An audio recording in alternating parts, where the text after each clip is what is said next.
నమస్కారం, welcome to బీటీజే podcast. ఈ రోజు మనం మాట్లాడుకోబోయే విషయం భవిష్యత్తు కాదు, ఇప్పుడే మన జీవితంలో ఏం జరుగుతోంది, ఏఐ ఎలా మన ఉద్యోగాలను మారుస్తుంది, భారతదేశంలో ఫ్యూచర్ జాబ్స్ ఎలా ఉండబోతున్నాయి. ఈ ప్రశ్న వింటుంటే కొంతమందికి భయం, కొంతమందికి ఎగ్జైట్మెంట్, మరి కొంతమందికి కన్ఫ్యూజన్. నా ఉద్యోగం పోతుందా, డిగ్రీకి విలువ ఉంటుందా, ఇంకా చదవాలా లేక స్కిల్స్ నేర్చుకోవాలా? ఈ పాడ్కాస్ట్ లో హైప్ కాదు, భయపెట్టడము కాదు, నిజమేంటో సింపుల్ గా మాట్లాడుకుందాం. ముందుగా ఒక క్లారిటీ, ఏఐ అనేది రోబోట్ వచ్చి మన ఉద్యోగం లాక్కొని వెళ్ళిపోవడం కాదు. ఏఐ అంటే పనిని వేగంగా చేయగల టూల్, డేటాను మనకంటే బాగా ప్రాసెస్ చేసే సిస్టమ్, రిపిటేటివ్ పనులను ఆటోమేటెడ్ చేసే టెక్నాలజీ. అంటే ఏఐ ఉద్యోగాలను తీసుకోదు, ఏఐ ఉద్యోగాల స్వరూపాన్ని మార్చుతుంది. ఇది అర్థం చేసుకుంటే మీ భయం సగం పోతుంది. ఇప్పుడు ఇండియా గురించి మాట్లాడుకుందాం. భారతదేశం అంటే యువ జనాభా, పెద్ద వర్క్ ఫోర్స్, ఐటీ, సేవల రంగం మీద ఆధారపడిన ఎకనామీ. ఇలాంటి దేశాల్లో ఏఐ ఇంపాక్ట్ చాలా ఎక్కువగా ఉంటుంది. ముందుగా ఏ ఉద్యోగాలు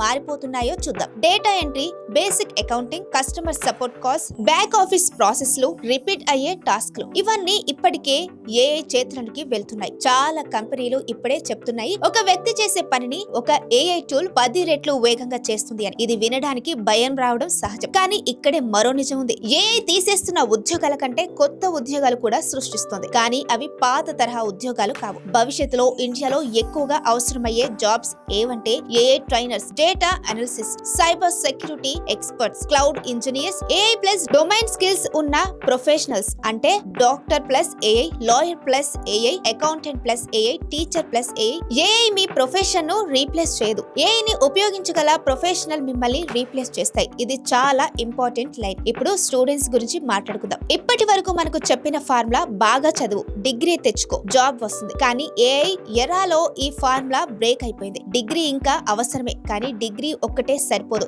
ఇప్పుడు కంపెనీలు చూస్తున్నది నీకు ఏం తెలుసు, ఏం చేయగలవు, ఏ టూల్స్ వాడగలవు, సమస్యను ఎలా సాల్వ్ చేస్తావు. అందుకే కోడ్ తెలుసుకున్న వాళ్ళు, డిజైన్ తెలిసిన వాళ్ళు, డేటాతో పని చేయగల వాళ్ళు ముందుకు వెళ్తున్నారు. ఇక్కడ ఒక నిజం చెప్పాలి, ఏఐ వల్ల స్కిల్ గ్యాప్ పెరుగుతుంది. టాప్ 20% స్కిల్డ్ పీపుల్ చాలా వేగంగా ఎదుగుతారు, మిగతా వాళ్ళు అడ్జస్ట్ కాకపోతే స్టక్ అవుతారు. అందుకే ఇప్పుడు ముఖ్యమైన ప్రశ్న, మనం ఏం చేయాలి? భయపడాలా లేదా పారిపోవాలా? కాదు, 3 విషయాలు గుర్తు పెట్టుకోవాలి. మొదటిది, మీ ఫీల్డ్ ఏదైనా ఏఐ టూల్స్ నేర్చుకోండి. డిజైనర్ అయితే ఏఐ డిజైనర్ టూల్స్, రైటర్ అయితే ఏఐ రైటింగ్ టూల్స్, ఇంజనీర్ అయితే ఏఐ కోడింగ్, అసిస్టెంట్స్ అయితే ఏఐ ని శత్రుగా కాకుండా సహాయకుడిగా మార్చుకోండి. రెండోది, హ్యూమన్ స్కిల్స్, ఏఐ కి లేని విషయాలు, క్రియేటివిటీ, ఎమోషనల్ ఇంటెలిజెన్స్, నిర్ణయాలు తీసుకునే సామర్థ్యం, నాయకత్వం, ఇవి ఎప్పటికీ మనుషుల దగ్గరే ఉంటాయి. మూడోది, లైఫ్ లాంగ్ లెర్నింగ్. ఒక్కసారి చదివితే సరిపోతుంది అనే కాలం పోయింది. ప్రతి 2-3 ఏళ్లకు మీ స్కిల్స్ ని అప్డేట్ అవ్వాలి. ఇది కష్టం కాదు, కానీ అవసరం. ఇప్పుడు ఒక పాజిటివ్ విషయం చెప్పాలి, భారతదేశానికి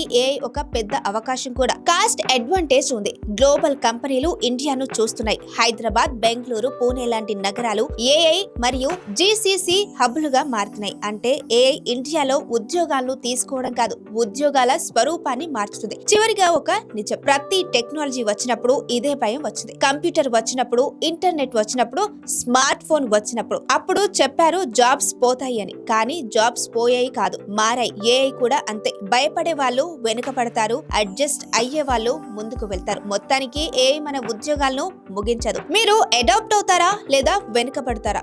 ఆ నిర్ణయం ఏఐ చేతిలో కాదు, మీ చేతిలో ఉంది. మీ అభిప్రాయం ఏమిటి? ఏఐ మీకు భయమా లేదా అవసరం? మీరు కింద కామెంట్స్ లో చెప్పండి. This is BTJ Podcast. Thank you for listening. Stay tuned for more future focused conversations.